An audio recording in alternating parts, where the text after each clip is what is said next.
9/11's Conspiracy Theories, Wikipedia Article Audio. There are many conspiracy theories that attribute the planning and execution of the September 11 attacks against the United States to parties other than, or in addition to, Al-Qaeda, including that there was advance knowledge of the attacks among high-level government officials. Government investigations and independent reviews have rejected these theories. Proponents of these theories claim there are inconsistencies in the commonly accepted version, or evidence that was either ignored or overlooked.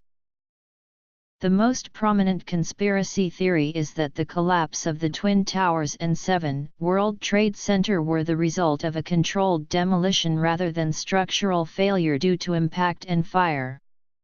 Another prominent belief is that the Pentagon was hit by a missile launched by elements from inside the U.S. government, or that a commercial airliner was allowed to do so via an effective stand-down of the American military. Possible motives claimed by conspiracy theorists for such actions include justifying the invasions of Afghanistan and Iraq to advance their geostrategic interests, such as plans to construct a natural gas pipeline through Afghanistan. Other conspiracy theories revolve around authorities having advance knowledge of the attacks and deliberately ignoring or assisting the attackers. Background. History. The National Institute of Standards and Technology and the technology magazine Popular Mechanics have investigated and rejected the claims made by 9/11's conspiracy theorists. The 9/11's Commission and most of the civil engineering community accept that the impacts of jet aircraft at high speeds in combination with subsequent fires, not controlled demolition, led to the collapse of the Twin Towers, but some groups disagree with the arguments made by NIST and Popular Mechanics, including architects and engineers for 9/11's truth. 9/11's conspiracy theorists reject some or all of the following facts about the 9/11's attacks.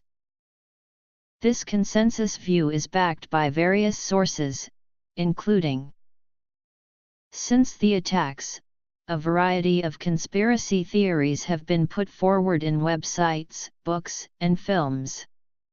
Many groups and individuals advocating 9/11's conspiracy theories identify as part of the 9/11's truth movement. Within 6 hours of the attack, a suggestion appeared on an internet chat room suggesting that the collapse of the towers looked like an act of controlled demolition. If, in a few days, not one official has mentioned anything about the controlled demolition part, the author wrote, I think we have a really serious problem. The first theories that emerged focused primarily on various perceived anomalies in the publicly available evidence, and proponents later developed more specific theories about an alleged plot. One false allegation that was widely circulated by email and on the web is that not a single Jew had been killed in the attack and that therefore the attacks must have been the work of the Mossad, not Islamic terrorists. The first elaborated theories appeared in Europe. 1 week after the attacks, the inside job theory was the subject of a thesis by a researcher from the French National Centre for Scientific Research published in Le Monde. Other theories sprang from the far corners of the globe within weeks.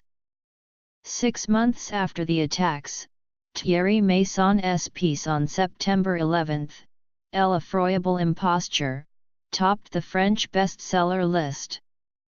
Its publication in English received little attention, but it remains one of the principal sources for trutherism.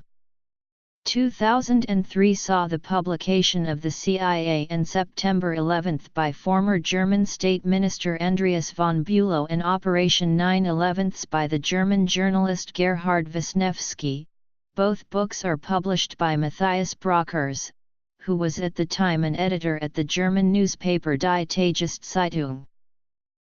Types. While these theories were popular in Europe, they were treated by the U.S. media with either bafflement or amusement, and they were dismissed by the U.S. government as the product of anti-Americanism. In an address to the United Nations on November 10, 2001, United States President George W. Bush denounced the emergence of outrageous conspiracy theories that attempt to shift the blame away from the terrorists themselves, away from the guilty.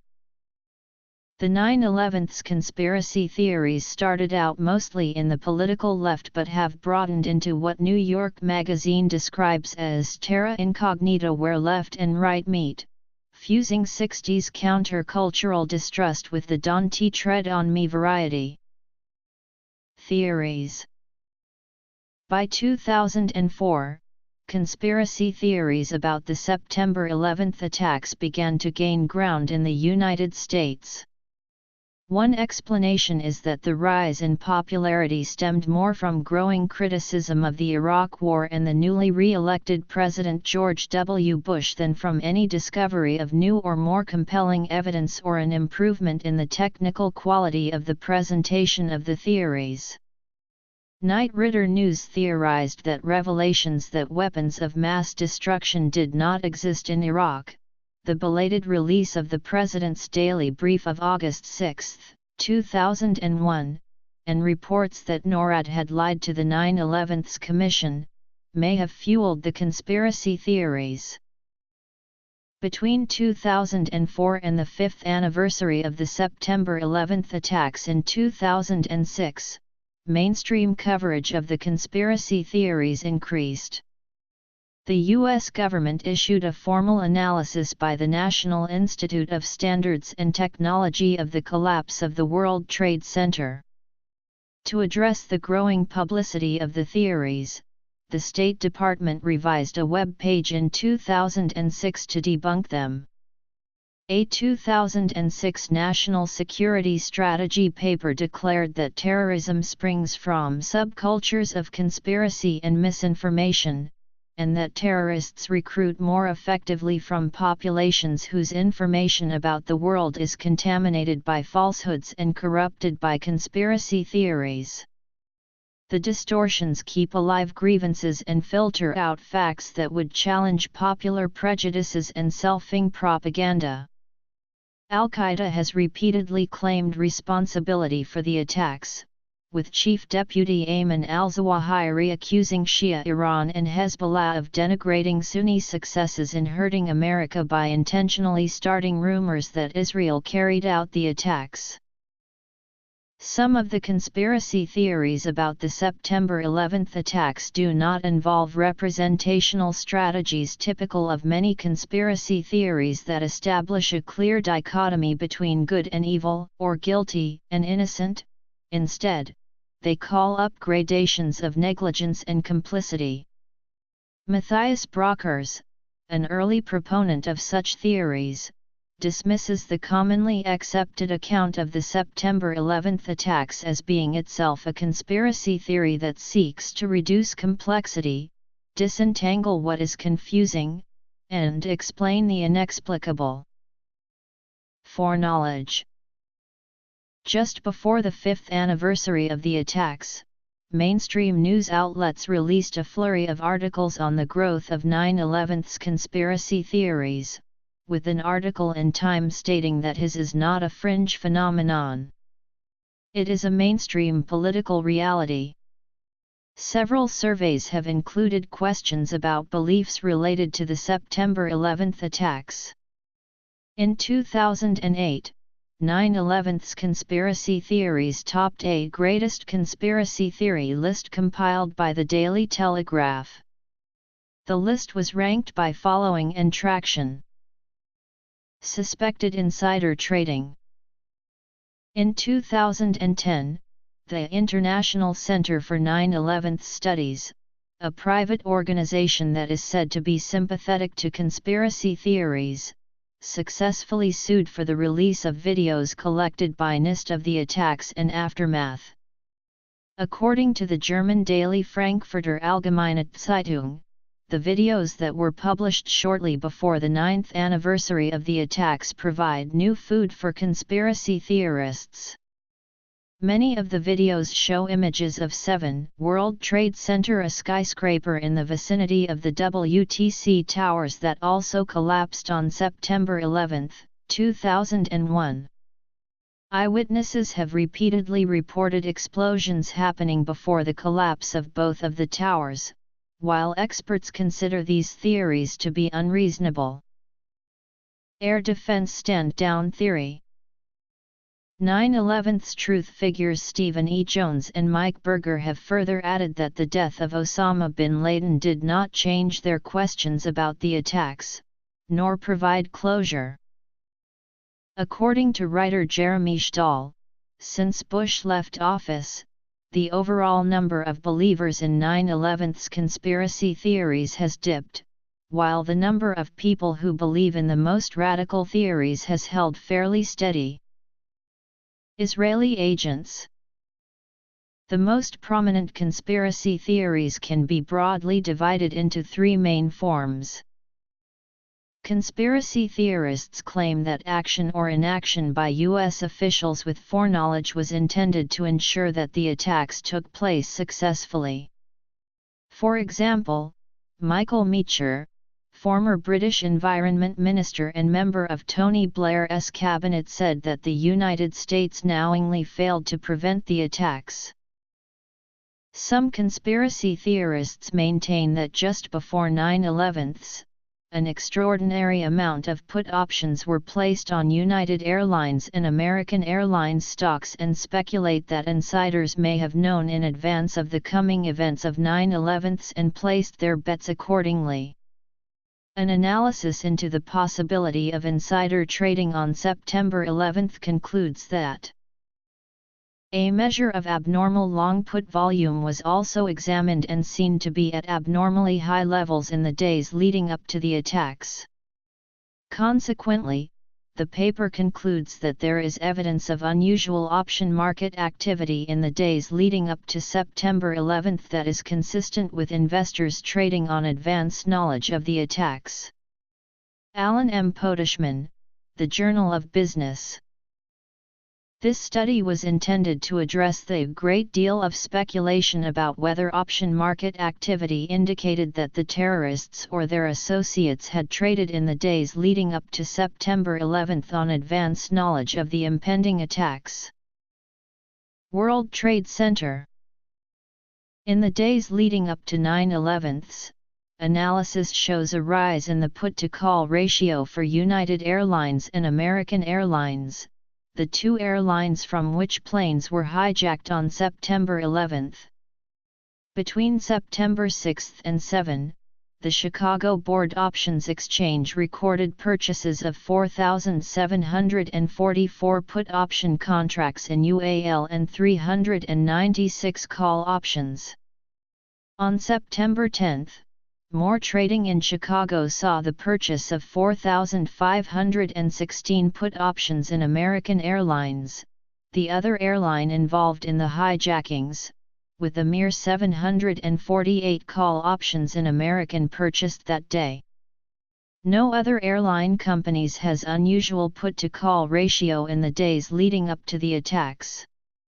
The 9/11 Commission concluded that all these abnormal patterns in trading were coincidental. The Pentagon. Insurance companies saw anomalous trading activities as well.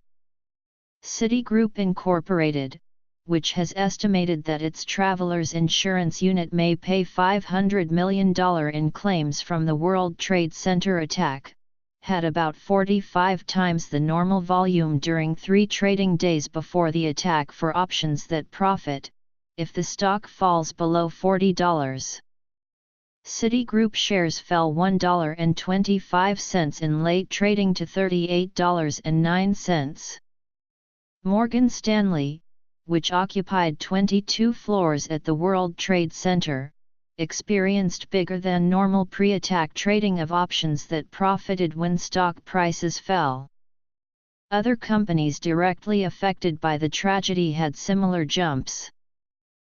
Al-Qaeda suicide operatives hijacked and crashed United Airlines Flight 175 and American Airlines Flight 11 into the Twin Towers of the World Trade Center, and crashed American Airlines Flight 77 into the Pentagon. The impact and resulting fires caused the collapse of the Twin Towers and the destruction and damage of other buildings in the World Trade Center complex. The Pentagon was severely damaged by the impact of the airliner and the resulting fire. The hijackers also crashed a fourth plane into a field near Shanksville, Pennsylvania after the passengers and flight crew attempted to regain control of the aircraft. Pre-attack warnings of varying detail of the planned attacks against the United States by Al-Qaeda were ignored due to a lack of communication between various law enforcement and intelligence personnel. For the lack of interagency communication, the 9/11's report cited bureaucratic inertia and laws passed in the 1970s to prevent abuses that caused scandals during that era, most notably the Watergate scandal. The report faulted both the Clinton and the Bush administrations with failure of imagination. Raytheon, a defense contractor, had an anomalously high number of call options trading on September 10. A Raytheon option that makes money, if shares are more than $25 each, had 232 options contracts traded on the day before the attacks, almost 6 times the total number of trades that had occurred before that day. The initial options were bought through at least 2 brokerage firms, including NFS, a subsidiary of Fidelity Investments, and TD Waterhouse. It was estimated that the trader or traders would have realized a $5 million profit. The Securities and Exchange Commission launched an insider trading investigation in which Osama bin Laden was a suspect after receiving information from at least one Wall Street firm. The reports from government investigations, the 9/11's Commission report and the Joint Inquiry of 2002, and the studies into building performance carried out by the Federal Emergency Management Agency and the National Institute of Standards and Technology, investigations by non-government organizations that support the accepted accounts such as those by scientists at Purdue University, articles supporting these facts and theories appearing in magazines such as Popular Mechanics, Scientific American, and Time. Similar articles in news media throughout the world, including the Times of India, the Canadian Broadcasting Corporation, the BBC, Le Monde, Deutsche Welle, the Australian Broadcasting Corporation, and the Chosun Ilbo of South Korea. The 9/11's Commission report concluded that exhaustive investigations by the Securities and Exchange Commission, FBI, and other agencies have uncovered no evidence that anyone with advance knowledge of the attacks profited through securities transactions. The report further stated, Flight 93. Hijackers. Foreign governments. Israel. Highly publicized allegations of insider trading in advance of 9/11's generally rest on reports of unusual pre-9/11 trading activity in companies whose stock plummeted after the attacks.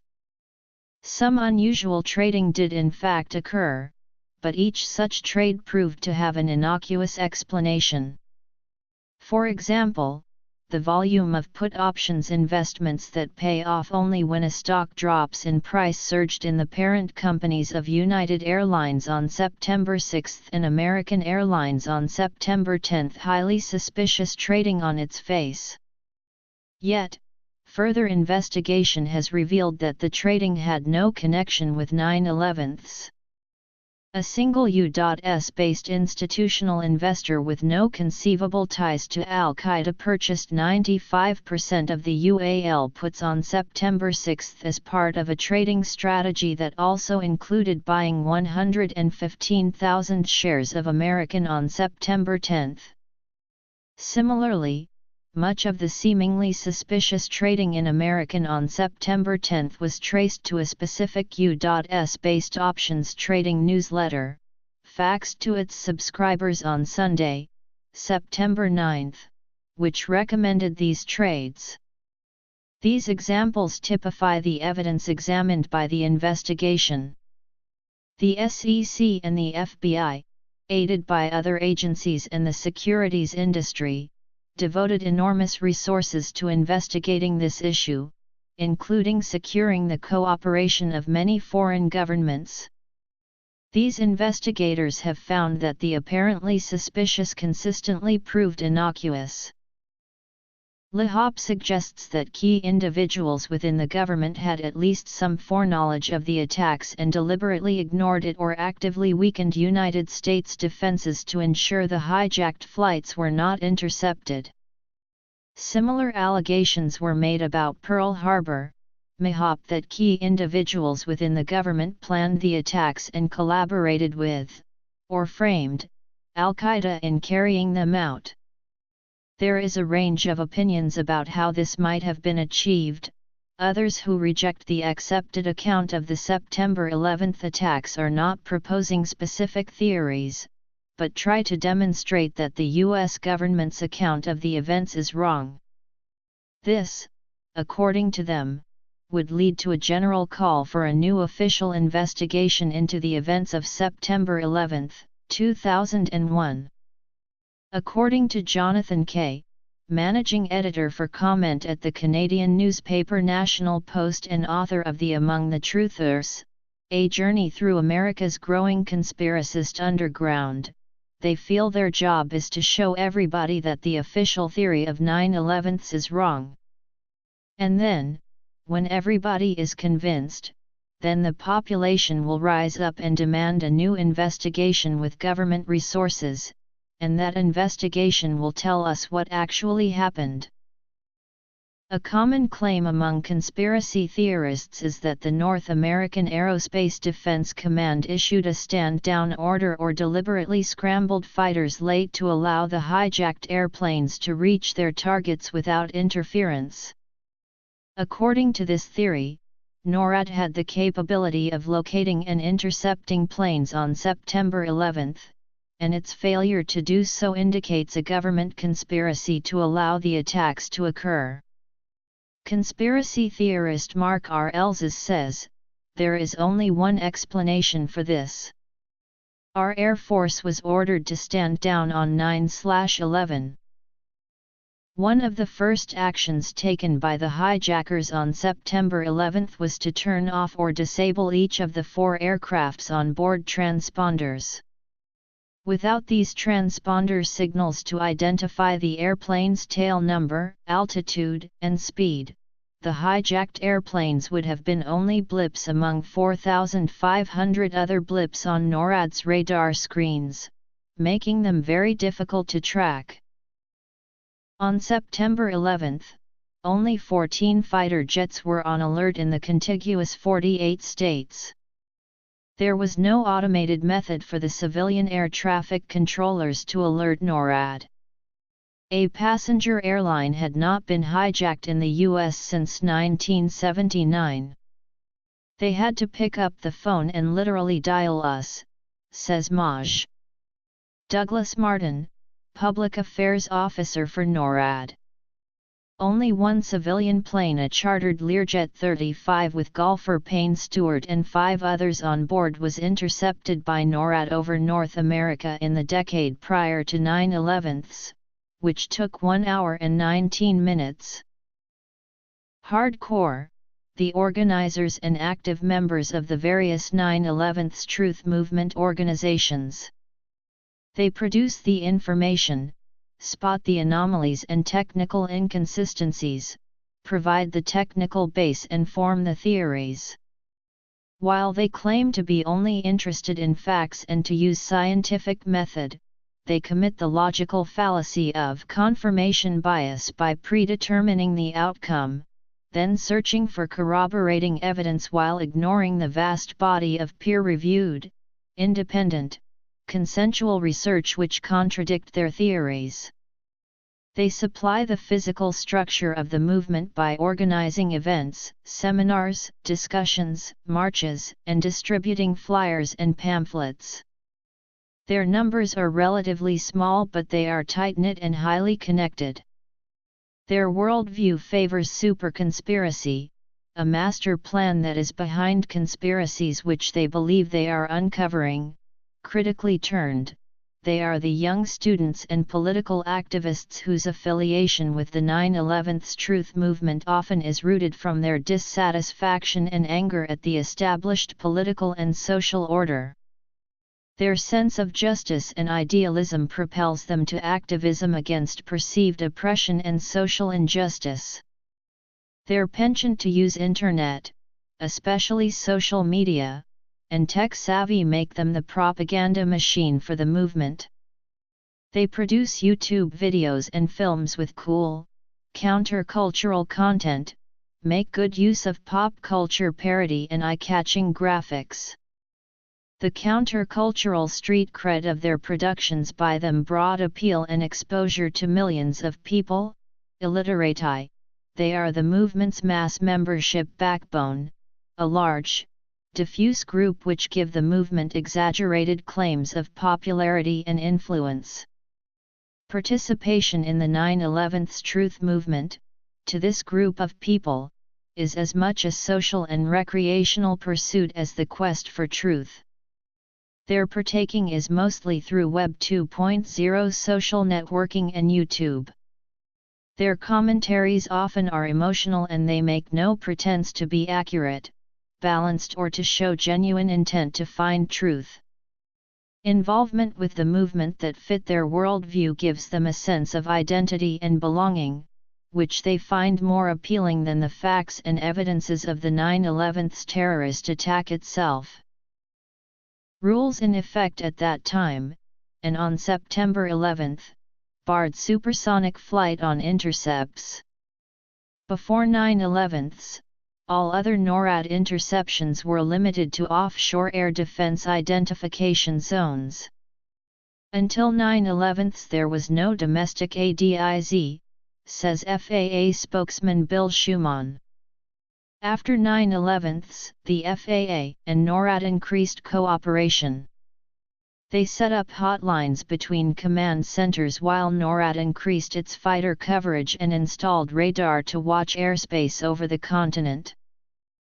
The longest warning NORAD received of the hijackings was some 8 minutes for American Airlines Flight 11, the first flight hijacked.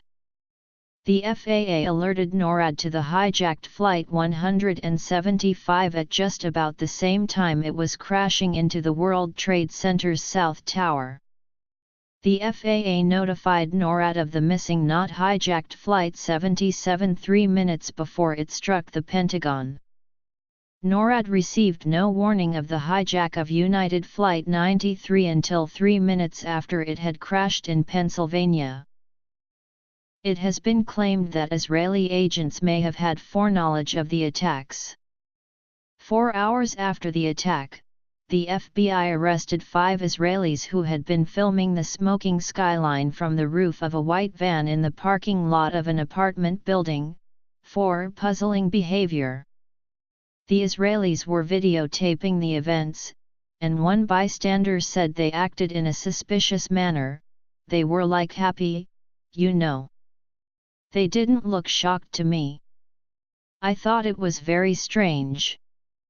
While the Forward, a New York Jewish news magazine, reported that the FBI concluded that 2 of the men were Israeli intelligence operatives, a spokesperson for the Israeli embassy in the United States said that they had not been involved in any intelligence operation in the United States. The FBI eventually concluded that the 5 Israelis had no foreknowledge of the attacks. Anti-Semitism in conspiracy theories. The plane crashes and resulting fires caused the collapse of the World Trade Center. Controlled demolition conspiracy theories say the collapse of the North Tower, South Tower, or of 7 World Trade Center was caused by explosives installed in the buildings in advance.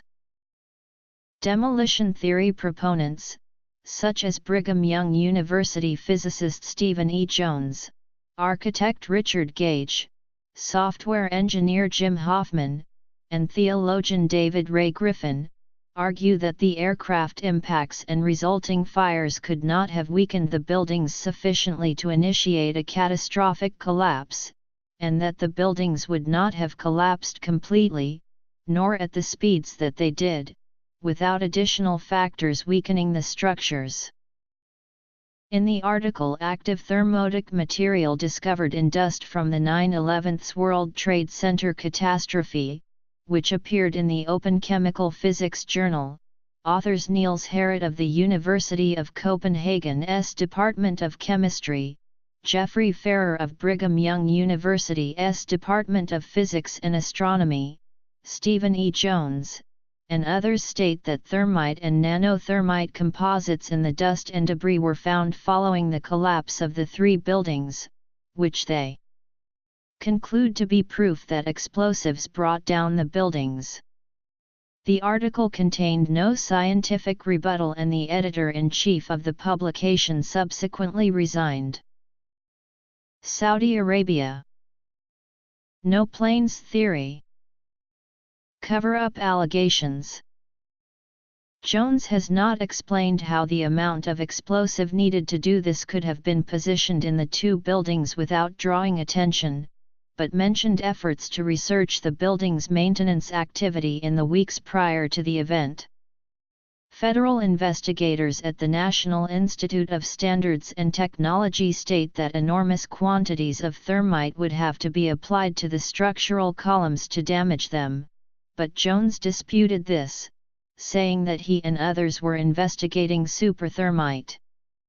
Brent Blanchard, author of A History of Explosive Demolition in America, who corresponded with Jones, states that questions about the viability of Jones' theories remain unanswered, such as the fact that no demolition personnel noticed any telltale signs of thermite during the 8 months of debris removal following the tower's collapse. Blanchard also said that a verifiable chain of possession needs to be established for the tested beams, which did not occur with the beams Jones tested, raising questions of whether the metal pieces tested could have been cut away from the debris pile with acetylene torches, shears, or other potentially contaminated equipment while on site, or exposed to trace amounts of thermite or other compounds while being handled, while in storage, or while being transferred from ground zero to memorial sites. Jones also said that molten steel found in the rubble was evidence of explosives, as an ordinary airplane fire would not generate enough heat to produce this, citing photographs of red debris being removed by construction equipment, but Blanchard said that if there had been any molten steel in the rubble, any excavation equipment encountering it would have been immediately damaged. Other sampling of the pulverized dust by United States Geological Survey and R.J. Lee did not report any evidence of thermite or explosives. It has been theorized the thermite material found was primer paint. Dave Thomas of Skeptical Inquirer magazine, noting that the residue in question was claimed to be thermotic because of its iron oxide and aluminum composition, pointed out that these substances are found in many items common to the towers. Thomas said that in order to cut through a vertical steel beam, special high-temperature containment must be added to prevent the molten iron from dropping down, and that the thermite reaction is too slow for it to be practically used in building demolition. Thomas pointed out that when Jesse Ventura hired New Mexico Tech to conduct a demonstration showing nanothermite slicing through a large steel beam, the nanothermite produced copious flame and smoke but no damage to the beam, even though it was in a horizontal, and therefore optimal position. The National Institute of Standards and Technology concluded the accepted version was more than sufficient to explain the collapse of the buildings. NIST and many scientists refuse to debate conspiracy theorists because they feel it would give those theories unwarranted credibility.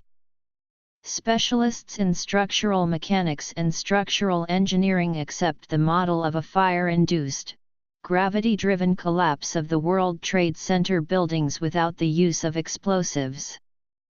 As a result, NIST said that it did not perform any test for the residue of explosive compounds of any kind in the debris. Soon after the day of the attacks, major media sources published that the towers had collapsed due to heat melting the steel. Knowledge that the burning temperatures of jet fuel would not melt the steel support structure of the WTC contributed to the belief among skeptics that the towers would not have collapsed without external interference. NIST does not claim that the steel was melted, but rather that the weakened steel, together with the damage caused by the plane's impacts, caused the collapses. NIST reported that a simulation model based on the assumption that combustible vapors burned immediately upon mixing with the incoming oxygen showed that at any given location, the duration of temperatures near 1000 degrees Celsius was about 15 to 20. The rest of the time, the calculated temperatures were 500 degrees Celsius or below. The ability of an uncontrolled blaze to cause the collapse of a steel-framed high-rise building was demonstrated by the destruction of the Plasco building in Tehran, Iran on January 19, 2017. Cockpit recorders. Political activist Thierry Masson and filmmaker Dylan Avery claim that American Airlines Flight 77 did not crash into the Pentagon. Instead, they argue that the Pentagon was hit by a missile launched by elements from inside the U.S. government. Some claim that the holes in the Pentagon walls were far too small to have been made by a Boeing 757. How does a plane 125 feet wide and 155 feet long fit into a hole which is only 60 feet across? Masson's book, L'effroyable imposture, became available in more than a dozen languages.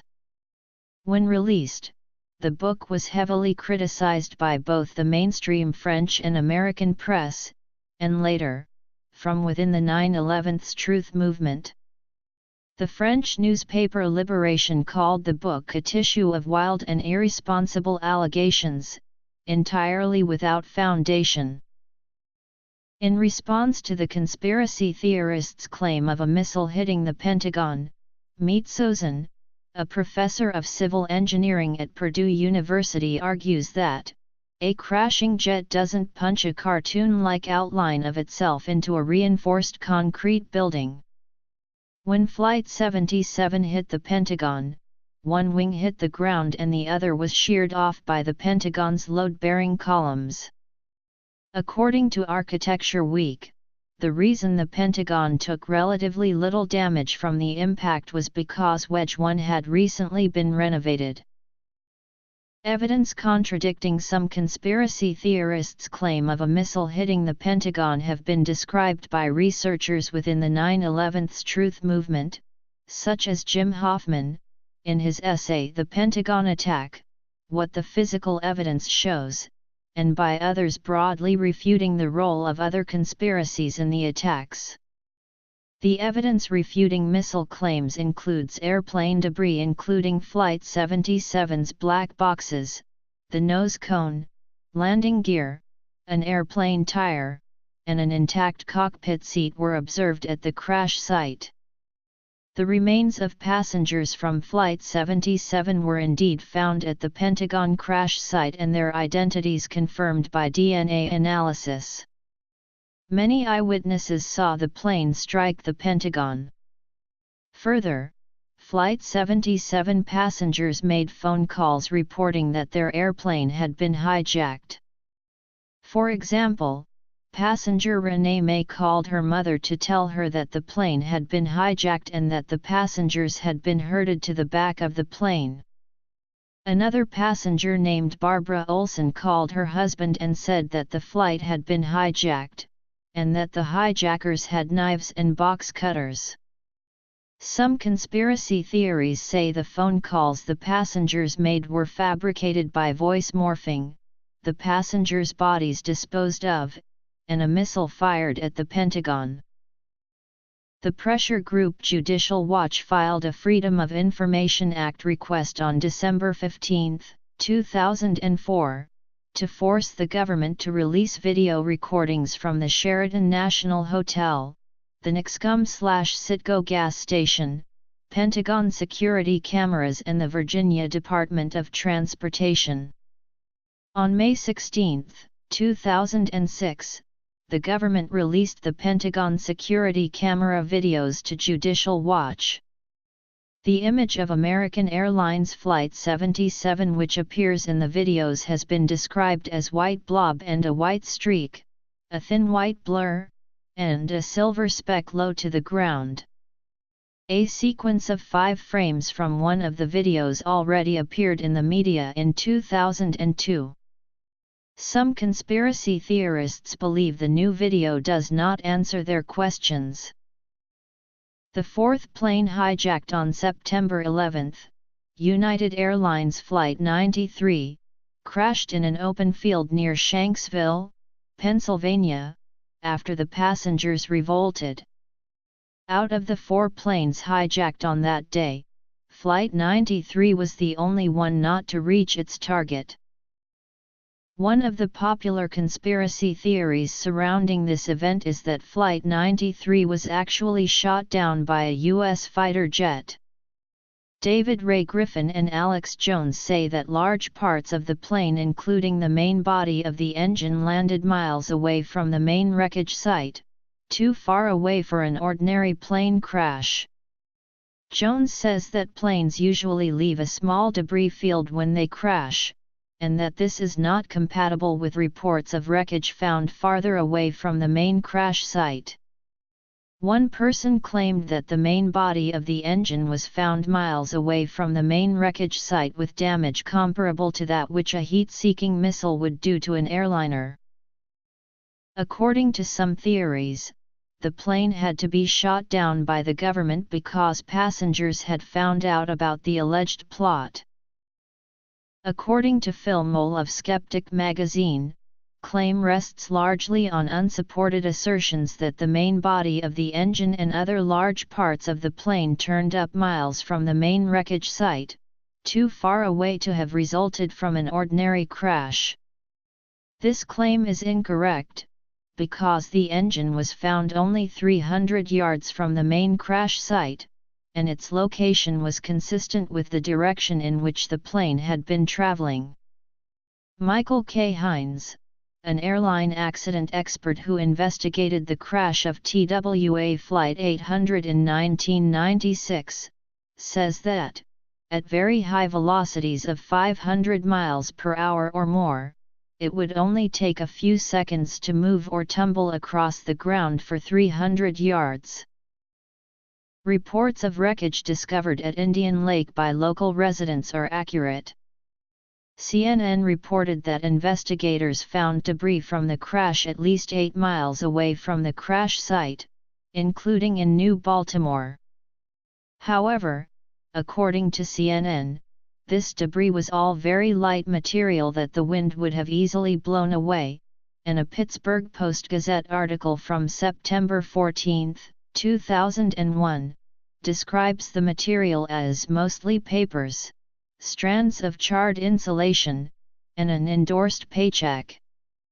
The same article quotes FBI agent Bill Crowley that, lighter, smaller debris probably shot into the air on the heat of a fireball that witnesses said shot several hundred feet into the air after the jetliner crashed. Then, it probably rode a wind that was blowing southeast at about 9 mph. Also, the distance between the crash site and Indian Lake was misreported in some accounts. According to the BBC, in a straight line, Indian Lake is just over a mile from the crash site. The road between the two locations takes a roundabout route of 6.9 miles, accounting for the erroneous reports. Some conspiracy theorists believe a small white jet seen flying over the crash area may have fired a missile to shoot down Flight 93. However, government agencies such as the FBI assert this small plane was a Dassault Falcon business jet asked to descend to an altitude of around 1,500 feet to survey the impact. Ben Sliney, who was the FAA operation manager on September 11, 2001, says no military aircraft were near Flight 93. Bin Laden tapes. Hiding of CIA recruitment efforts. Some internet videos, such as Loose Change, speculate that Flight 93 safely landed in Ohio, and a substituted plane was involved in the crash in Pennsylvania. Often cited is a preliminary news report that Flight 93 landed at a Cleveland airport. It was later learned that Delta Flight 1989 was the plane confused with Flight 93, and the report was retracted as inaccurate. Several websites within the 9/11's truth movement dispute this claim, citing the wreckage at the scene, eyewitness testimony, and the difficulty of secretly substituting one plane for another, and claim that such hoax theories appear calculated to alienate victims, survivors, and the larger public from the 9/11's truth movement. The editor of the article has since written a rebuttal to the claims. Valencia McClatchy, a local woman who took the only photograph of the mushroom cloud from the impact of Flight 93 seconds after it hit the ground, says she has been harassed over the telephone and in person by conspiracy theorists, who claim she faked the photo.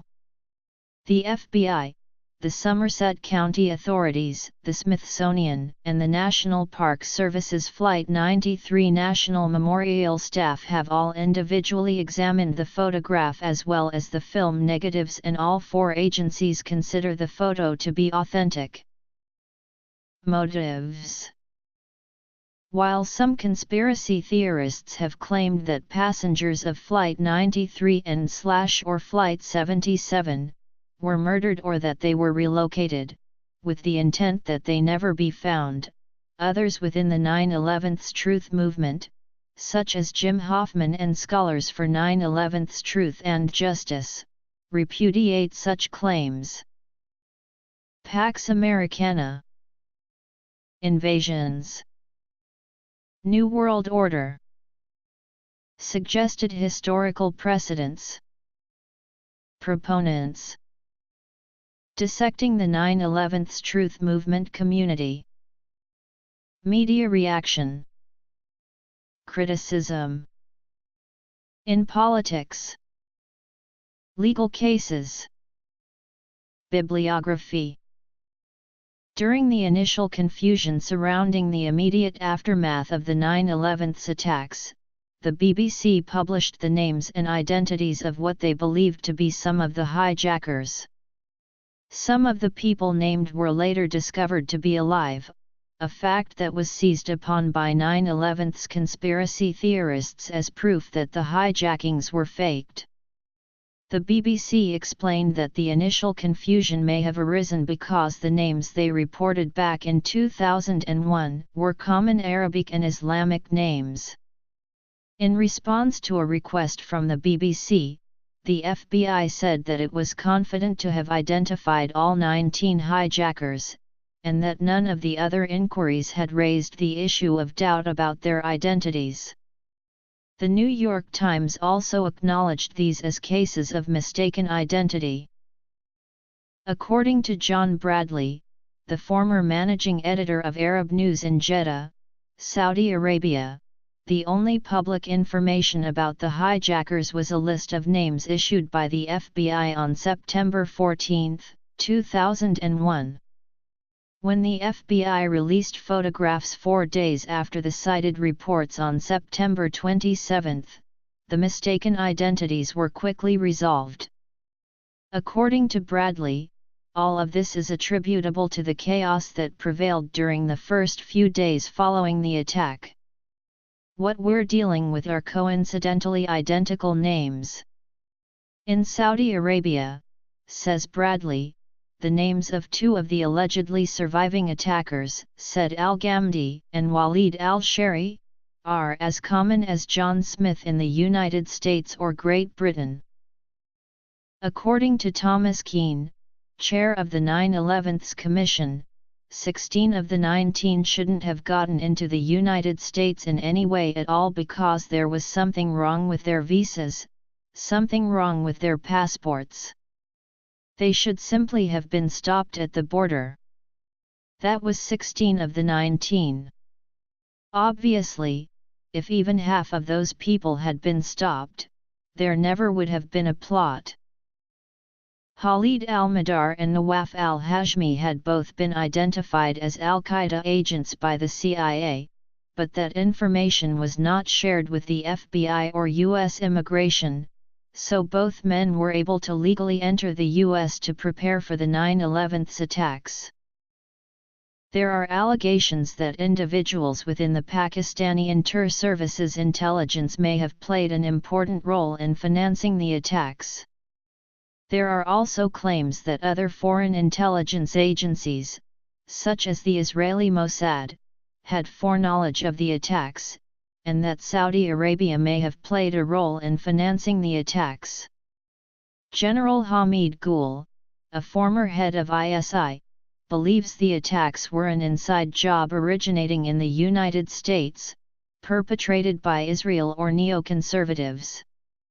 Francesco Cossiga, former president of Italy from 1985 until his 1992 resignation over Operation Gladio, said that it is common knowledge among the Italian center-left that the 9/11's attacks were a joint operation of the CIA and the Mossad.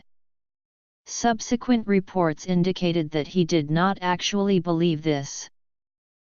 A conspiracy theory documented by the Anti-Defamation League, Tom Burnett, and others is that the State of Israel was involved in the attacks, and may have planned them. A variety of motives are suggested, including, to cause the United States to attack enemies of Israel, to divert public attention away from Israel's treatment of Palestinians, to help Zionists take control of world affairs, and to persuade Americans to support Israel. Variants of the theory contend that the attack was organized by Ariel Sharon, Mossad, or the government of Israel. Kevin Barrett, a former lecturer at the University of Wisconsin, is a leading advocate for the theory that Mossad orchestrated the attacks. Some proponents of this believe that Jewish employees were forewarned by Israeli intelligence to skip work on September 11, resulting in no Jewish deaths at the World Trade Center. According to Cinnamon Stillwell, some 9/11's conspiracy theorists put this number as high as 4,000 Jewish people skipping work. This was first reported on September 17 by the Lebanese Hezbollah-owned satellite television channel Al-Mana and is believed to be based on the September 12 edition of the Jerusalem Post that said the Foreign Ministry in Jerusalem has so far received the names of 4,000 Israelis believed to have been in the areas of the World Trade Center and the Pentagon at the time of the attacks. The number of Jews who died in the attacks is variously estimated at between 270 and 400. The lower figure tracks closely with the percentage of Jews living in the New York area and partial surveys of the victims' listed religion. The U.S. State Department has published a partial list of 76 in response to claims that fewer Jews/Israelis died in the WTC attacks than should have been present at the time. 5 Israeli citizens died in the attack. In 2003, the Anti-Defamation League published a report attacking hateful conspiracy theories that the 9/11's attacks were carried about by Israelis and Jews, saying they had the potential to rationalize and fuel global anti-Semitism. It found that such theories were widely accepted in the Arab and Muslim world, as well as in Europe and the United States. The ADL's report found that the Big Lie has united American far-right extremists and white supremacists and elements within the Arab and Muslim world. It asserted that many of the theories were modern manifestation of the 19th century protocols of the Elders of Zion, which purported to map out a Jewish conspiracy for world domination. The ADL has characterized the Jeff Rense website as carrying anti-Semitic materials, such as American Jews staged the 9/11's terrorist attacks for their own financial gain and to induce the American people to endorse wars of aggression and genocide on the nations of the Middle East and the theft of their resources for the benefit of Israel. Pedro A. San Juan, a former United Nations diplomat, alleged that anti-Semitic 9/11's conspiracy theories were quite common at high levels of the organization following the attacks. British investigative journalists Anthony Summers and Robin Swan claimed in their 2011 book The 11th Hour that the Saudi royal family provided material and financial support to the hijackers and that the Bush administration covered this up as well as their own alleged incompetence. The authors claim the 9/11's truth movement helped this cover-up by deflecting attention away from these actions. In September 2011, a Lloyd's Insurance Syndicate began legal action against Saudi Arabia demanding the repayment of £136 million it paid out to victims of the 9/11's attacks.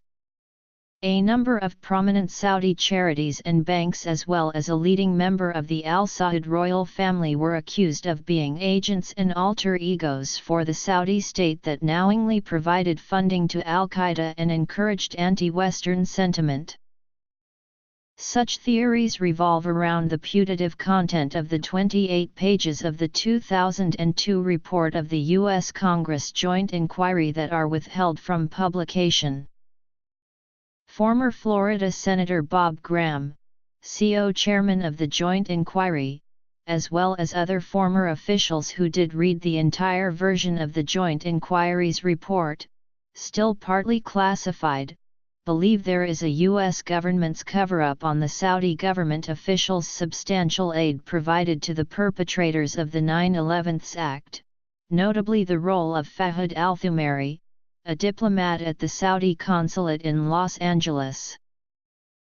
Nico Haupt and former chief economist within the Labor Department under the Bush administration, Morgan Reynolds, argue that no planes were used in the attacks.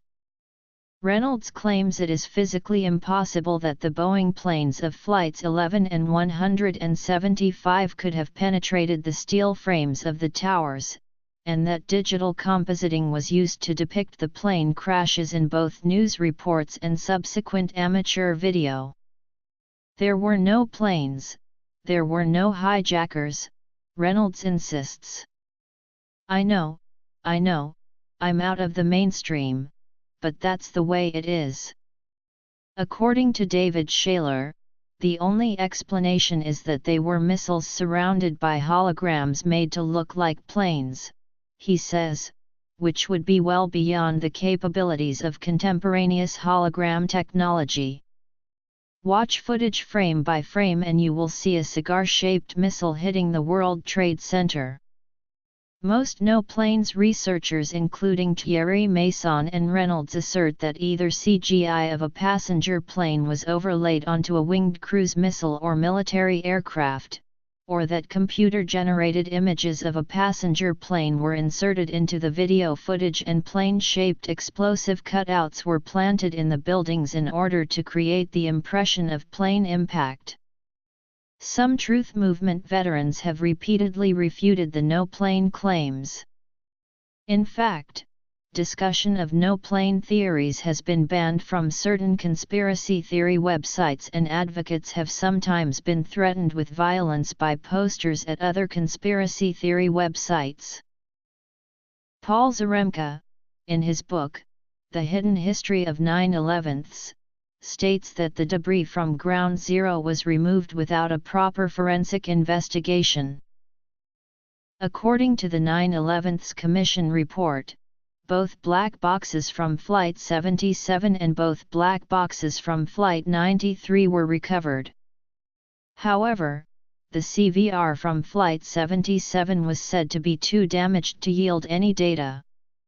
On April 18, 2002, the FBI allowed the families of victims from Flight 93 to listen to the voice recordings. In April 2006, a transcript of the CVR was released as part of the Zacarias Moussaoui trial. Two men, Michael Belloni and Nicholas DeMasi, who worked extensively in the wreckage of the World Trade Center, said in the book Behind the Scenes, Ground Zero that they helped federal agents find 3 of the 4 black boxes from the jetliners. At one point, I was assigned to take federal agents around the site to search for the black boxes from the planes. We were getting ready to go out. My ATV was parked at the top of the stairs at the Brooks Brothers entrance area. We loaded up about $1 million worth of equipment and strapped it into the ATV. There were a total of 4 black boxes. We found 3. A series of interviews, audio and videotapes were released in the years following the 9/11 attacks that were reported to be from Osama bin Laden. In the first of these, the speaker denied responsibility for the attacks. On September 17, 2001, in a statement issued to Al Jazeera, bin Laden is quoted as saying, "The U.S. government has consistently blamed me for being behind every occasion its enemies attack it. I would like to assure the world that I did not plan the recent attacks, which seems to have been planned by people for personal reasons." In a tape released in December 2001 known as the Jalalabad tape, the speaker is alleged to have foreknowledge of the attacks. The Central Intelligence Agency claimed the tape was probably from Osama bin Laden. Some observers, especially people in the Muslim world, doubted the authenticity of the tape. On December 20, 2001, German TV channel Das Erste broadcast an analysis of the White House's translation of the videotape. On the program Monitor, 2 independent translators and an expert on Oriental studies found the White House's translation to be both inaccurate and manipulative, stating, "At the most important places where it is held to prove the guilt of bin Laden, it is not identical with the Arabic, and that the words used that indicate foreknowledge cannot be heard at all in the original." Professor Gernot Rotter, professor of Islamic and Arabic Studies at the Asia-Africa Institute at the University of Hamburg, said the American translators who listened to the tapes and transcribed them apparently wrote a lot of things in that they wanted to hear but that cannot be heard on the tape no matter how many times you listen to it. Some members of Scholars for 9/11's Truth believe that the man in this videotape is not Osama bin Laden at all, citing differences in weight and facial features, along with his wearing of a gold ring, which is forbidden by Muslim law, and writing with his right hand although bin Laden was left-handed. In an audio tape released in November 2007, bin Laden claimed responsibility for the attacks and denied the Taliban and the Afghan government or people had any prior knowledge of the attacks. In an interview with Al Jazeera, Khalid Sheikh Mohammed and Ramzi bin al-Shavite, 2 of al-Qaeda's alleged masterminds of the attacks, also confessed their involvement in the attacks. Richard Clarke, who headed the government's anti-terrorism efforts in 2001, theorized CIA Director George Tenet ordered the agency to withhold information about Nawaf al-Hashmi and Khalid al-Mihdhar from the rest of the government in an effort to cover up the agency's recruitment of the 2. George Tenet released a statement denying the agency deliberately withheld information about the pair and noted Clarke himself said he had no proof.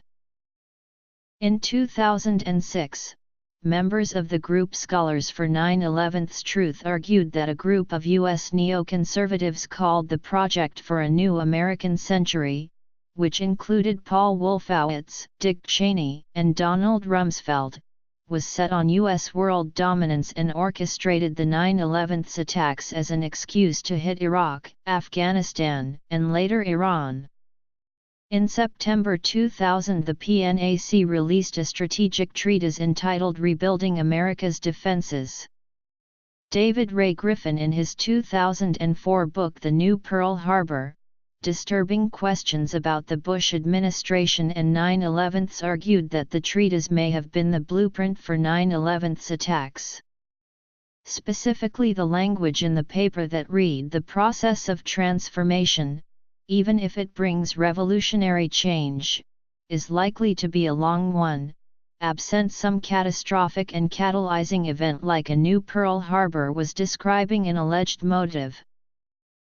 The Defense Planning Guidance of 1992 was drafted by Paul Wolfowitz on behalf of then Secretary of Defense Dick Cheney. This was described as a blueprint for permanent American global hegemony by Andrew Bishvik in his book American Empire: The Realities and Consequences of U.S. Diplomacy. Matt Taibbi argued in his book The Great Derangement that conspiracy theorists have taken what is written in the paper completely out of context, and that the transformation referenced in the paper is explicitly said to be a decades-long process to turn the Cold War-era military into a new, modern military which could deal with more localized conflicts. He said that, for this to be evidence of motive, either those responsible would have decided to openly state their objectives, or would have read the paper in 2000 and quickly laid the groundwork for the 9/11's attacks using it as inspiration. Conspiracy theorists have questioned whether the oil factor and 9/11's provided the United States and the United Kingdom with a reason to launch a war they had wanted for some time, and suggest that this gives them a strong motive for either carrying out the attacks, or allowing them to take place. For instance, Andreas von Bülow, a former research minister in the German government, has argued that 9/11's was staged to justify the subsequent wars in Afghanistan and Iraq. Former Malaysian Premier Mahathir Mohamad was quoted as saying that there was strong evidence that the attacks were faked so the United States could go to war against Muslims.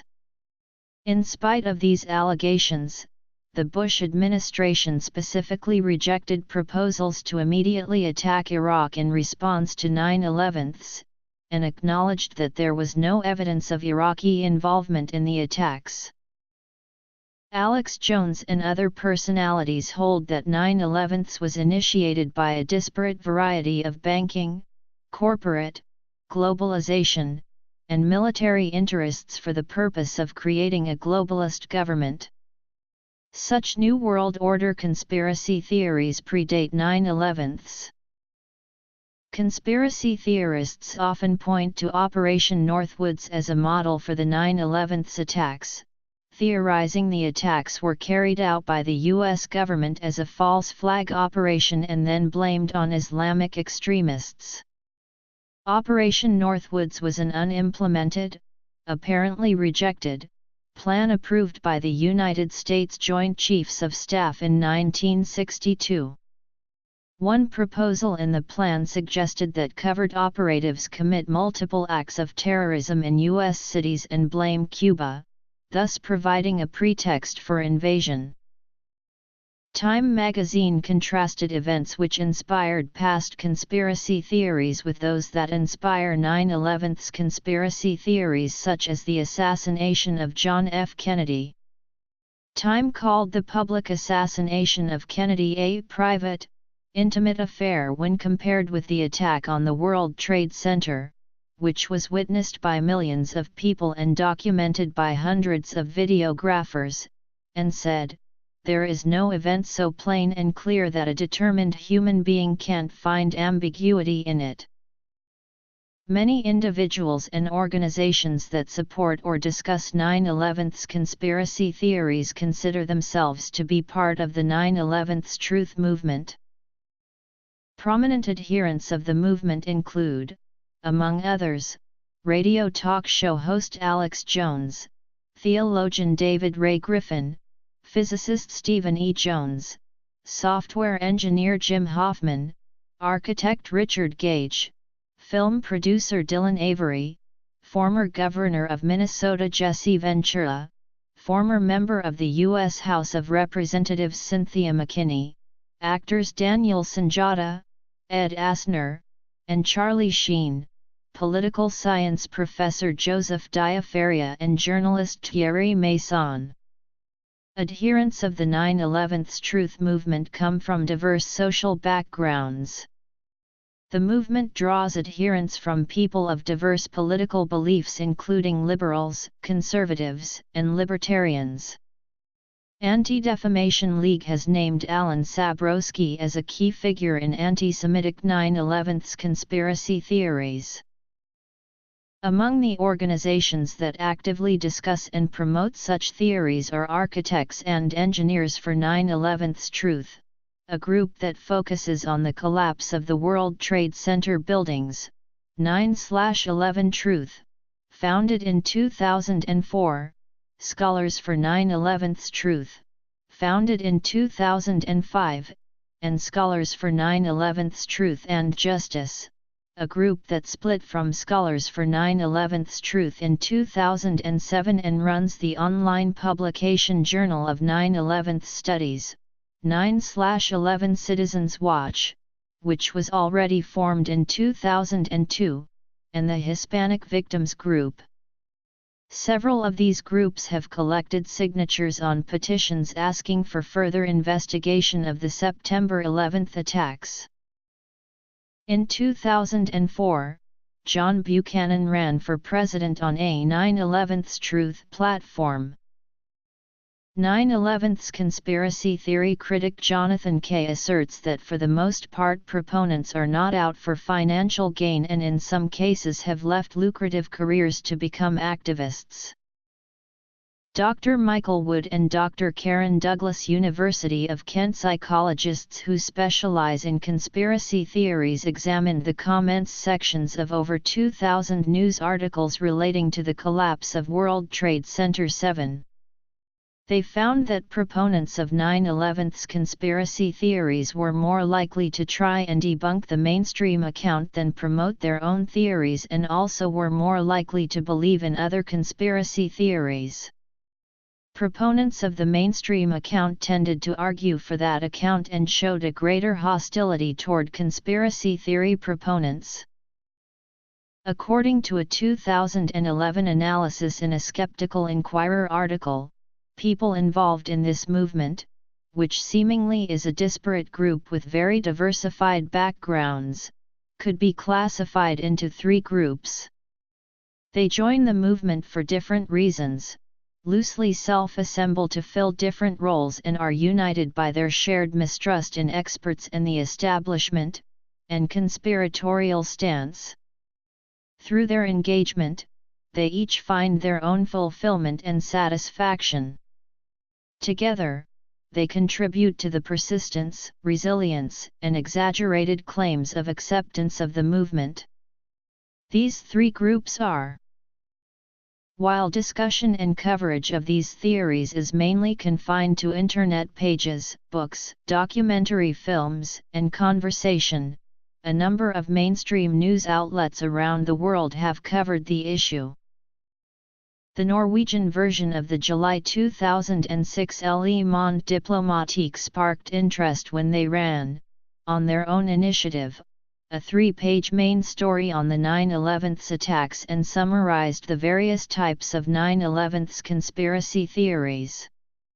The Voltaire Network, which has changed position since the September 11 attacks and whose director, Thierry Masson, became a leading proponent of 9/11's conspiracy theory, explained that although the Norwegian version of Le Monde Diplomatique had allowed it to translate and publish this article on its website, the Mother House, in France, categorically refused it this right, thus displaying an open debate between various national editions. In December 2006, the French version published an article by Alexander Cockburn, co-editor of Counterpunch, which strongly criticized the alleged endorsement of conspiracy theories by the U.S. left wing, alleging that it was a sign of theoretical emptiness. Also, on the Canadian website for CBC News, The Fifth Estate, a program titled, Conspiracy Theories, Uncovering the Facts Behind the Myths of September 11, 2001 was broadcast on October 29, 2003, stating that what they found may be more surprising than any theories.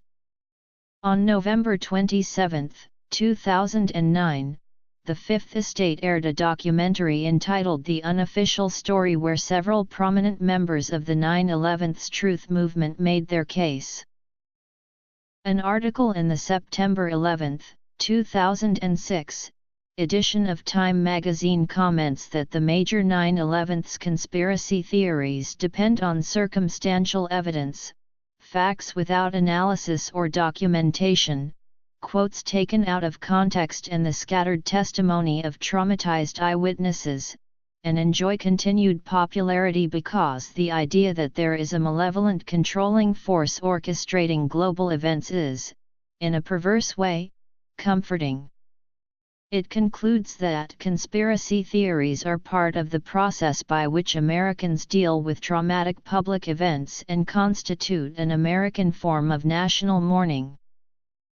Australian newspaper The Daily Telegraph published an article titled "The CIA Couldn't Have Organized This," which said the same people who are making a mess of Iraq were never so clever or devious that they could stage a complex assault on two narrow towers of steel and glass, and if there is a nefarious plot in all this bad planning, it is one improvised by a confederacy of dunces. This article mainly attacked a group of scientists led by Professor Stephen E. Jones, now called Scholars for 9/11's Truth and Justice. They said most of them aren't scientists but instructors, at second-rate colleges. The Daily Telegraph also published an article in May 2007 that was highly critical of Loose Change 2, a movie which presents a 9/11's conspiracy theory. Doug McEachern in a May 2008 column for the Arizona Republic wrote that while many 9/11's truthers are not crackpots that espouse crackpot conspiracy theories, supporters of the theories fail to take into account both human nature and that nobody has come forward claiming they were participants in the alleged conspiracies. This view was seconded by Timothy Januzzi, a Calgary Herald op-ed columnist specializing in foreign policy. On June 7, 2008, the Financial Times magazine published a lengthy article on the 9/11's Truth movement and 9/11's conspiracy theories. Charlie Brooker, a British comedian and multimedia personality, in a July 2008 column published by The Guardian as part of its Comment is Free series agreed that 9/11's conspiracy theorists fail to take in account human fallacies and added that believing in these theories gives theorists a sense of belonging to a community that shares privileged information, thus giving the theorists a delusional sense of power. The commentary generated over 1,700 online responses, the largest in the history of the series. In a September 2009 piece, The Guardian were more supportive of 9/11's conspiracy theories, however, asking, "When did it become uncool to ask questions? When did questioners become imbeciles?" On September 12, 2008, Russian state television broadcast in prime time a documentary made by member of the European Parliament Giulietto Chisa entitled Zero, sympathetic to those who question the accepted account of the attacks according to Chisa. According to Thierry Masson, in conjunction with the documentary, Russian state television aired a debate on the subject. The panel consisted of members from several countries, including 12 Russians who hold divergent views. The motive of Russian state television in broadcasting the documentary was questioned by a commentator from the other Russia, who noted that Russian state television had a history of broadcasting programs involving conspiracy theories involving the United States government. Nasir Mahmood, in a commentary printed by the Pakistan Observer, wrote favorably about a 9/11 Truth lecture and film festival held in California, and quoted a Jewish speaker at that festival who said that none of the 19 suspected hijackers had been proven guilty of anything, and compared racism against Muslims resulting from what he called false accusations to the racism against Jews in the Nazi era. On November 10, 2008, ITN broadcast a story summarizing various 9/11 conspiracy theories. The emergence of the birther movement in 2009 has led to comparisons between that movement and the 9/11 truth movement, with both movements seen in a very negative light. Moon landing conspiracy theories have also been compared to the birther and 9/11 conspiracy theories. James Bourne, a journalist for the New York Times who covered the September 11 attacks, described his assignment covering a 9/11 truth meeting as perhaps the most intellectually scary assignment I have had in recent years. On August 31, 2009, the National Geographic Channel aired the program 9/11 Science and Conspiracy, in which the Energetic Materials Research and Testing Center tested some of the claims frequently made by those who question the accepted 9/11 account. Specifically, the experiments concluded that burning jet fuel alone can sufficiently raise the temperature of a steel support column to the point of structural failure, that a controlled demolition using conventional techniques would leave clear evidence that was not found at ground zero, that using thermite is not an effective technique to melt a steel column, and that even if thermite chemical signatures were found, it would be impossible to tell if thermite was actually used or if the traces came from the reaction of aircraft aluminum with other substances in the fire. The testing also concluded that the type of hole found at the Pentagon was consistent with the standard scenario, and that damage from a bombing or missile attack would differ from the damage that occurred. In the program, several prominent 9/11 conspiracy theorists viewed rough edits of the experiments, and expressed their disagreement with the findings. The British left-wing magazine New Statesman listed David Ray Griffin as the 41st most important person who matters today. The magazine said that Griffin's books on the subject have lent a sheen of respectability that appeals to people at the highest levels of government.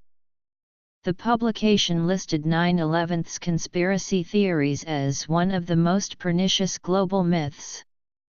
Griffin's book The New Pearl Harbor Revisited was chosen by Publishers Weekly as a pick of the week in November 2008. Denver Public Television KBDI-TV has aired 9/11 truth documentaries several times. The station's spokesperson claimed airing these documentaries has been a boon for the station's fundraising efforts. Glenn Beck, television and radio host, said of the allegations, "There are limits to debasement of this country, aren't there? I mean, it's one thing to believe that our politicians are capable of being Bernie Madoff. It's another to think that they are willing to kill 3,000 Americans. Once you cross that line, you're in a whole new territory." In March 2010, The Washington Post editorialized against Yukihisa Fujita, a prominent Japanese politician who has espoused 9/11 conspiracy theories. They described Fujita as a man susceptible to the imaginings of the lunatic fringe. It went on to say that the U.S. Japan alliance would be severely tested if Fujita's party continued to tolerate these kinds of comments. For the 9th anniversary of the attacks, the Egyptian daily Al-Masri Al-Yawm published an article questioning the U.S. government story and promoting conspiracy theories. The senior analyst for the semi-official Al-Aram Center for Political and Strategic Studies and a member of parliament from the Muslim Brotherhood was quoted. Gordon Farrer, the technology editor for The Age, theorized in a November 2010 column for the Sydney Morning Herald that the popularity of 9/11's conspiracy theories was a result of two main factors. One revolved around the personality traits of the theorists themselves. The second revolved around the high Internet search ranking 9/11's conspiracy theories receive, leading to a false air of authority to the theories. Speaking of the theorists, Farrer wrote that when politicians and media don't give them voice, they feel more threatened, more suspicious, cornered, helpless, and so they go on the attack. Geraldo Rivera, the host of Geraldo at Large, a news magazine run by Fox News Channel, expressed openness towards claims that question the causes of the collapse of 7 World Trade Center. Andrew Napolitano, a legal analyst for Fox News and former judge at the New Jersey Superior Court, voiced support for skepticism about the collapse of the high-rise building, and for Rivera investigating the event. Alex Jones was fired by 70 radio stations when he began espousing 9/11's conspiracy theories, but by 2011 was espousing these and other conspiracy theories on morning TV shows and was the subject of lengthy magazine profiles. On August 29, 2010, BBC Two broadcast a program entitled The Conspiracy Files, 9/11's 10 Years On. On September 5, 2011, The Guardian published an article entitled, 9/11's Conspiracy Theories Debunked. The article noted that unlike the collapse of World Trade Centers 1 and 2, a controlled demolition collapses a building from the bottom, and explains that the windows popped because of collapsing floors. The article also said there are conspiracy theories that claim that 7 World Trade Center was also downed by a controlled demolition, that the Pentagon being hit by a missile, that the hijacked planes were packed with explosives and flown by remote control, that Israel was behind the attacks, that a plane headed for the Pentagon was shot down by a missile, that there was insider trading by people who had foreknowledge of the attacks were all false. Turi Neblet, who has tweeted his suspicions about the attack on the Pentagon, is one of the hosts of the MSNBC program The Cycle, which debuted on June 25, 2012. Critics of these conspiracy theories say they are a form of conspiracism common throughout history after a traumatic event in which conspiracy theories emerge as a mythic form of explanation.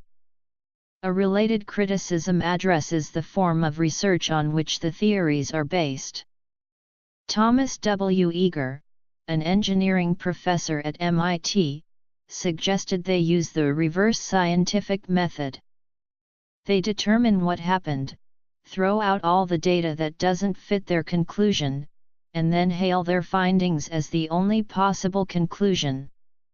Eager's criticisms also exemplify a common stance that the theories are best ignored. I've told people that if the argument gets too mainstream, I'll engage in the debate. According to him, this happened when Steve Jones, a physics professor at Brigham Young University, took up the issue.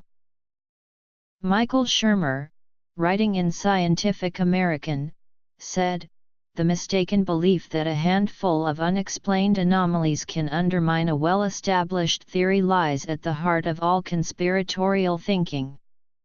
All the evidence for a 9/11 conspiracy falls under the rubric of this fallacy. Such notions are easily refuted by noting that scientific theories are not built on single facts alone but on a convergence of evidence assembled from multiple lines of inquiry.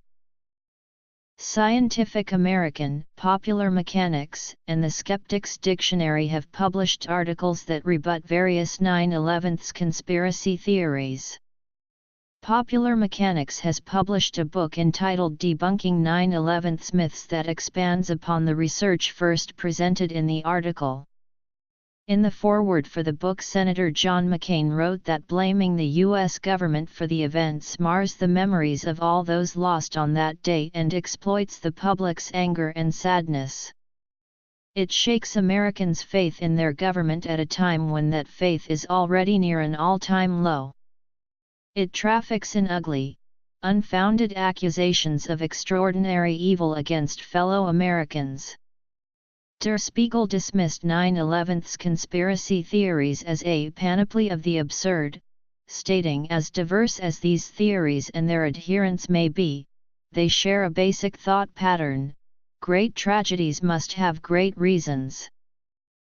Journalist Matt Taibbi, in his book The Great Derangement, discusses 9/11 conspiracy theories as symptomatic of what he calls the derangement of American society, a disconnection from reality due to widespread disgust with our political system.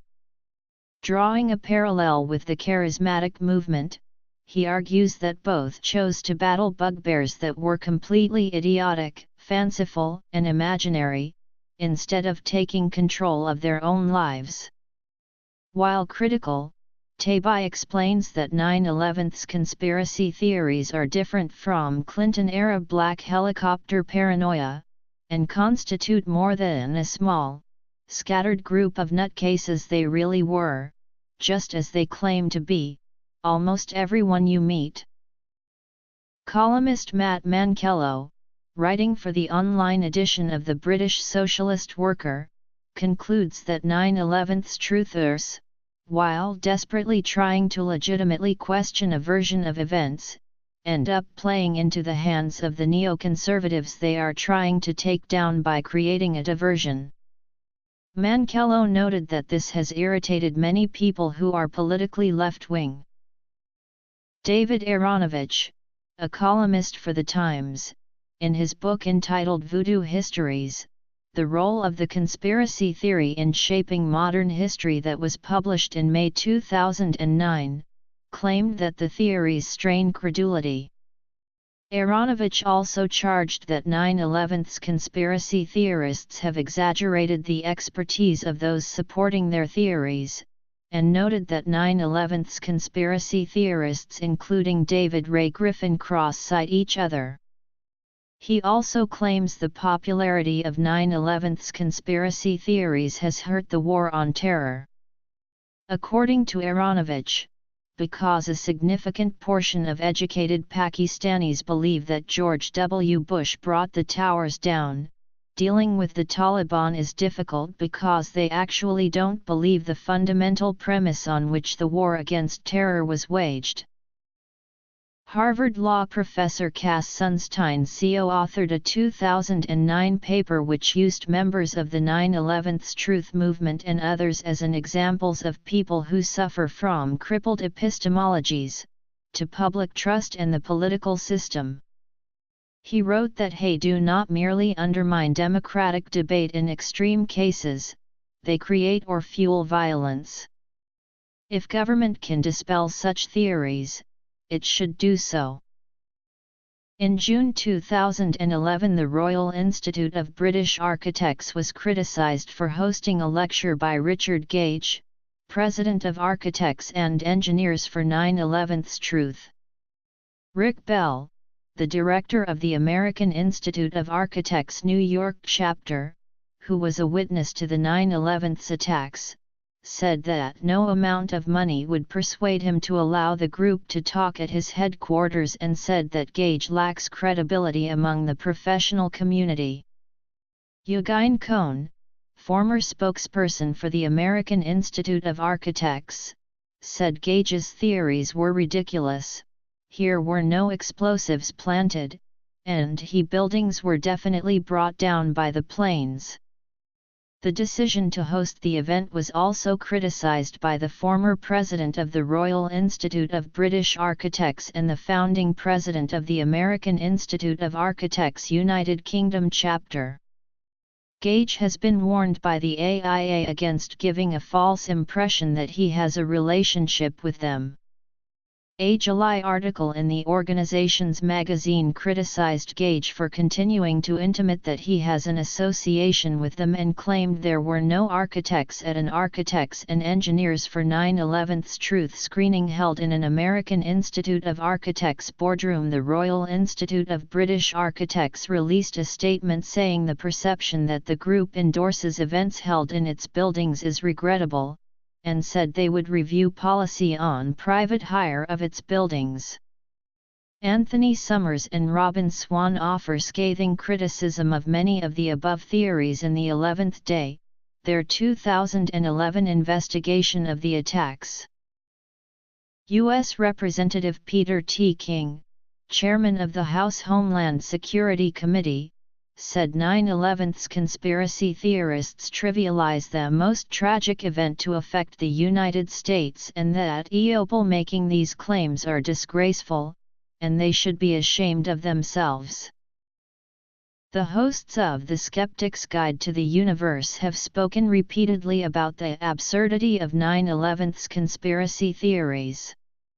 In addition to critiquing the theories using the same or similar arguments as the above, the SGU hosts say that, like most conspiracy theories, this one collapses under its own weight and contradicts itself.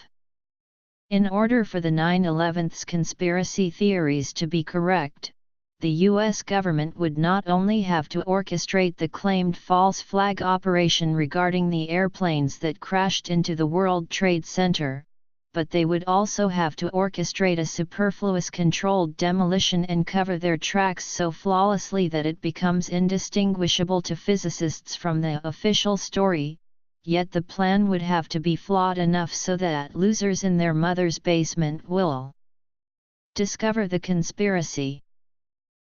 Former Canadian Liberal Party leader Stéphane Dion forced a candidate from Winnipeg, Leslie Hughes, to terminate her campaign after earlier writings from Hughes surfaced in which Hughes wrote that U.S., German, Russian and Israeli intelligence officials knew about the 9/11's attacks in advance. Earlier, Peter Kent, deputy editor of Global Television Network News and Conservative Party candidate in the 2008 Canadian election, had called for Hughes's resignation, saying that the 9/11's Truth movement is one of Canada's most notorious hate-mongering fringe movements composed of conspiracy theorists who are notorious for holding anti-Semitic views. On June 16, 2009, Hughes sued Kent, the Canadian Jewish Congress, the B'nai B'rith of Canada and 4 senior members of the two organizations, alleging the anti-Semitic allegations were untrue and defamatory and ruined her career. Later, another Conservative Party candidate called for the leader of the New Democratic Party to fire a candidate for her pro-9/11's Truth views.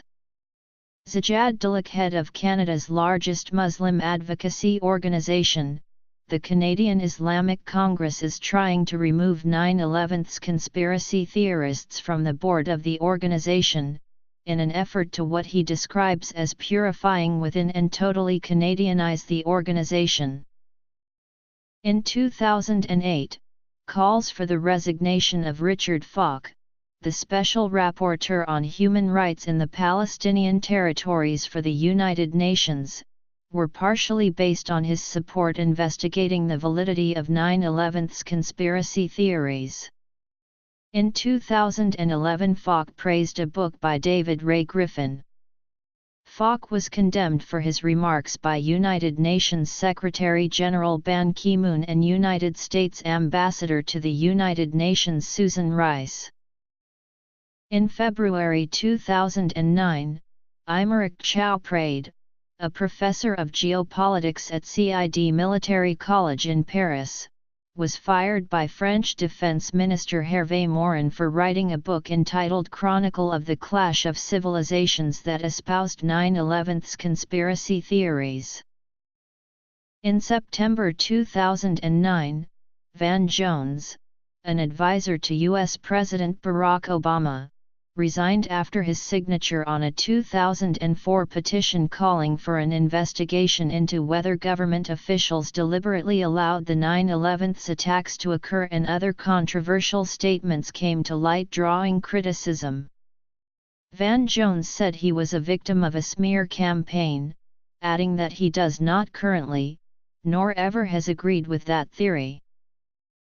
The 9/11's truth movement became an issue in the 2010 Texas gubernatorial Republican primary when candidate Deborah Medina replied when asked by Glenn Beck about U.S. government involvement in the 9/11 attacks, "I think some very good questions have been raised in that regard, there are some very good arguments, and I think the American people have not seen all of the evidence there, so I have not taken a position on that."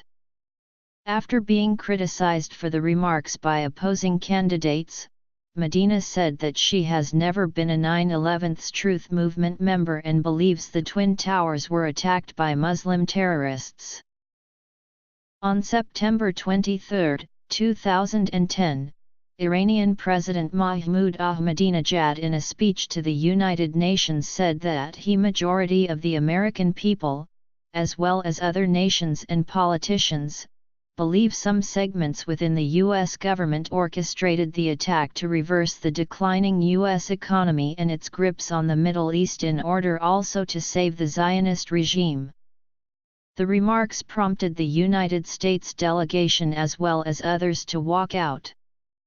U.S. President Barack Obama criticized Ahmadinejad's remarks before the United Nations General Assembly on the following day, saying that for him to make a statement like that was inexcusable and called the remarks offensive and hateful. Previously, Ahmadinejad had described the 9/11 attacks as a suspect event and suggested that the Bush administration was involved in 9/11. The Iranian president repeated his claims in 2011 with another appearance at the UN and was thereafter criticized in an article appearing in Al-Qaeda's magazine, Inspire. The article claimed that Ahmadinejad was jealous of Al-Qaeda because the stateless and under-fire Islamic terrorist organization did on September 11 what Iran could not do. In 2012, Egyptian President Mohamed Morsi has called for a scientific conference to look into the events of 9/11 and speculated that the attacks were an inside job. According to an international poll that same year, huge majorities in Muslim countries prefer to believe baseless conspiracy theories rather than listen to the mainstream facts of what happened on September 11, 2001, in New York City and Washington. Although Al-Qaeda occasionally brags about its achievement, 75% of Egyptian citizens, for example, still deny that Arabs carried out the attacks, as a Pew study reported in July 2011. In April 2016, the Deputy Prime Minister of Sweden, Asa Romson, called the events of September 11 an accident and refused to apologize for it. Army specialist April Gallup filed suit claiming that Vice President Dick Cheney, Secretary of Defense Donald Rumsfeld, and other Bush administration officials orchestrated the 9/11 attacks and that the Pentagon was hit by an attack ordered by Cheney. The suit was dismissed in 2010 by Judge Denny Chin, who said the claim was the product of cynical delusion and fantasy. Her lawyers filed an appeal to the U.S. Court of Appeals, which in April 2010 issued a show cause order why the lawyers and Gallup should not be sanctioned for filing a frivolous lawsuit. Her lawyers asked that the judges on the Court of Appeals recuse themselves because their emotions made them prejudge the case and abuse their power. On October 14, 2011, the judges sanctioned her lawyers $15,000 each for both the frivolous lawsuits and the accusations of prejudice. Gallup was not fined because of her unfamiliarity with the law.